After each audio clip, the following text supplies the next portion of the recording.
Olá, pessoal! Agora a gente vai fazer uma análise semelhante, só que usando o Teorema de Norton, em que ele substitui um circuito complexo por uma resistência e uma fonte de corrente. Então, todos esses componentes aqui, essas resistências e fontes, vão ser substituídas por uma resistência e por uma fonte de corrente. Qual o objetivo disso? É que a fonte de tensão lá de cima, que está sentindo uma corrente de 18,61 mA, note que o valor da corrente está aqui embaixo à direita, nessas letrinhas. É a mesma corrente sentida por essa de baixo. Olha lá, fonte de tensão I igual a 18,614 mA. Então, o Teorema de Norton faz com que essa fonte de corrente com essa resistência faça o mesmo efeito, seja equivalente, substitua toda essa estrutura complexa aqui de cima, com diferentes valores de resistência. Vamos para o nosso caderno. Eu trouxe o circuito para cá, lembrando que a fonte de tensão ali era de 50 volts. E a gente vai aplicar os passos, do Teorema de Norton para que todo esse circuito aqui de cima, desse exemplo, possa ser substituído por uma única resistência e uma única fonte de corrente, que não necessariamente são os valores que estão ali. Eu até apaguei, aquilo ali era só um exemplo. A gente tem que achar a resistência de Norton e a corrente de Norton. Então, a gente chama de RN e IN. E vamos aplicar os passos que estão naquela mesmo recorte de apostila que a gente usou no teorema de Thevenin. O primeiro passo, você pega o circuito e elimina o elemento, o componente que vai permanecer no circuito de cima e no de baixo, no original e no equivalente. Você acaba ficando com terminais abertos, A e B, só que aqui começa a diferença. Eu ligo esses dois pontos, criando um curto-circuito. O que é isso? É colocar um fio liso entre os dois e esse fio, ele permite que passe corrente, que a gente chama de corrente de Norton. Então, é a corrente que passa por esse fio, essa corrente entre A e B, que vai ser a corrente de Norton. Então, o segundo passo é encontrar a corrente AB, que será a corrente de Norton, aquela fornecida pela fonte de corrente no circuito equivalente, tá? Bom, vamos começar a dar nome aos nós. Então, a gente tem o nó C, ali em cima eu vou colocar o nó D, e começar a entender quais correntes estão rodando nesse circuito, beleza? Então, vamos lá. Eu tenho uma fonte de corrente aí à direita, que coloca uma corrente I. Quando ela chega no nó C, ela se divide em duas, para cima I1, para a esquerda IAB, ou I de Norton, que faz a volta e vai para lá no D. O I1 e essa IAB se juntam no ponto D e continuam o circuito. Bom, observe. Se eu quiser calcular a DDP, a diferença potencial entre o ponto DC, eu posso dizer que a diferença potencial entre o ponto DC é igual à diferença potencial no ponto DC. Só que no lado esquerdo, eu vou calcular usando apenas essa resistência, essa ponte vertical. Já do lado direito, eu vou usar toda essa lateral do circuito, beleza?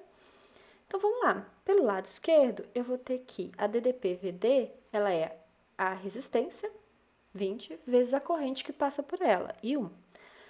Pelo outro caminho, eu vou ter que a DDP é a resistência 2, vezes a corrente que passa por ela, que é o IAB, mais a resistência lá de cima, que é a 5, vezes a corrente que passa por ela, AB. Dá para juntar ali 2 com 5, vai ficar 7. E aí, eu tenho que 20 e 1 vai ser igual a 7 IAB. Vamos anotar aqui. Eu tenho uma equação e duas incógnitas. Não resolve, eu preciso de mais uma equação que relacione essas duas correntes. E aí, eu vou olhar para o nó C. Quando eu olho para o nó C, o que eu vou ter nele? Então, nó C, o que a gente tem? Eu tenho que a corrente I, que está chegando ali para a esquerda, ela se divide entre a corrente IAB e a corrente I1. Então, a corrente que entra é igual à soma da corrente que sai. Só que o I, ele é determinado, ele tem uma fonte de corrente que força ele valer 1 ampere. Então, eu tenho que 1 é igual a IAB mais I1. Eu posso isolar o I1 nessa equação, jogando o IAB para o outro lado, e aí eu tenho um segundo resultado parcial, que I1 é igual a 1 menos IAB. Agora é simples. Eu pego o valor de I1, que eu encontrei nesse meu resultado parcial de baixo, e jogo dentro da equação que eu encontrei em cima. Como é que vai ficar? Vai ser 20 vezes. Na posição do I1, eu coloco toda a expressão de I1, que é 1 menos IAB, que é igual ao outro lado da equação, que é 7IAB. Aqui, para resolver, eu vou fazer a propriedade distributiva, então 20 multiplico 1 e multiplico menos IAB. Assim, a gente fica com 20 menos 20 IAB, vai ser igual a 7 IAB. O menos 20 eu jogo para o outro lado positivo, junto os dois, vai ficar 27 IAB, que é igual a 20. Passo 27 dividindo, e eu vou ter que o IAB, ele vale 0,740740, é uma dízima periódica. Então, eu vou anotar só 74 ampere. E a gente sabe que essa corrente vai ser a corrente de Norton, que é a corrente que passa pelo curto-circuito criado entre A e B. Então, a corrente de Norton, ela vale, vou transformar aqui para miliampere, vai ficar 740 miliampere. Beleza? E aí, a gente tem o nosso primeiro resultado do problema.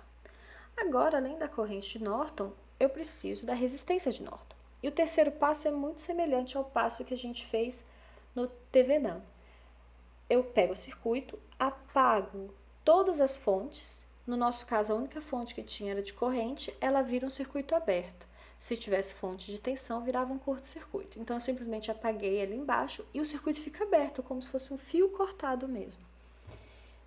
E agora, eu tenho que descobrir a resistência equivalente entre os pontos A e o ponto B. Aqui tem um detalhe. Então, vamos ao quarto passo, que são as contas, né? Achar a resistência equivalente entre A e B. Observe que como eu abri o circuito, a resistência equivalente, que vai ser a de Norton, ela vai ser a soma apenas dessas três que eu estou destacando. Porque como eu abri o circuito ali, a corrente não passa. Então, eu tenho uma resistência, essas três resistências em série, e aí a resistência equivalente de resistências em série é só a soma delas. Então, vai ficar 5 mais 20 mais 2. Então, a resistência de Norton, ela é 27 ohms. Pergunta é, se eu pegar esses dois valores de resistência de Norton e corrente de Norton e jogar no circuito, eu vou ter a equivalência? A primeira coisa que a gente tem que observar é o sentido da corrente. Olha lá o destaque que eu estou fazendo. A corrente, ela gira no sentido horário. Só que a fonte de corrente que eu supus que eu colocaria está para cima. E, no entanto, ela tem que estar para baixo, para seguir o sentido da corrente no circuito. Então, quando a gente entrar lá no nosso simulador, eu vou trocar essa fonte aí, que inicialmente eu previ ela para cima. Vamos lá ver se deu certo. Então, a primeira coisa é tirar esse cara daí, que é uma fonte de corrente para cima, e eu vou inserir uma fonte de corrente para baixo. Depois, eu vou colocar o valor da corrente de Norton e da resistência de Norton, e vou analisar se a fonte de tensão que está aí à esquerda, em cima e embaixo, sentem a mesma corrente, ou seja, sentem o mesmo efeito do circuito. Se sentem o mesmo efeito, é porque tanto o circuito de cima quanto o de baixo são equivalentes. Então, agora eu estou colocando o valor da corrente de Norton, que foi uma dízima, né, 0,740740, e vou colocar a resistência. Note que embaixo à direita aparecem os valores dos componentes que eu ponho o mouse em cima. Então, quando eu colocar o mouse lá em cima, lá, corrente de 1,111, e embaixo, corrente de 1,111. Então, você percebe que as duas correntes são iguais, então eu tenho equivalência, ok? Um abraço, até a próxima.